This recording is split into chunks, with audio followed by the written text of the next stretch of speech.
அமெரிக்காவில் நம்ம விடிச்சிட்டு சிக்காகோவில் பகலெல்லாம் வெயிலாக இருந்தாலும் நைட்டில் நல்ல மழை பெஞ்சு காலையில் பார்த்தீங்கன்னா வெதரு செம சூப்பராக வாக்கிங் போகிறதுக்கு ஏற்ற மாதிரி இருந்துச்சு.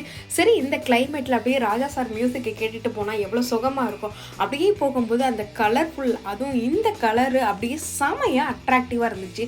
அதை அப்படியே பிடிக்கும் போது அதோட ஃப்ரெஷ்னஸை ஃபீல் பண்ண முடிஞ்சிச்சு. சின்ன வயசில் நம்ம அப்படியே தெளித்து விளையாடுவோம்ல, அது மேலே படும்போது அமேசிங்கான ஃபீல் இருந்துச்சு. அதோட நடைய கட்டினேன்.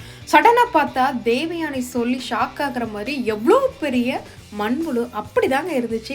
ரோட்டில் பார்த்தீங்கன்னா சரன்னு அவ்வளோ மண்புழு, அதுவும் எவ்வளோ பெரிய சைஸில். இந்த சைஸில் நான் பார்த்ததே இல்லை. நம்ம ஊரில் எல்லாம் மண்புழு பார்த்துருக்கோம், எது ரொம்ப குட்டி சைஸாக இருக்கும். ஈவன் நம்ம மீன் பிடிக்கும் போது கூட சின்ன பசங்கள்லாம் இந்த மண்புழுவை அந்த தூண்டிலில் போட்டு மீனை பிடிச்சி நான் பார்த்துருக்கேன். ஸோ இங்கே பார்த்தீங்கன்னா அப்படியே சர மாதிரியா அப்படியே இன்னும் தானே கான்ட்ராக்ட் குத்தகைக்கு விட்ட மாதிரி அவ்வளோ பெரிய மண்புழு அப்படியே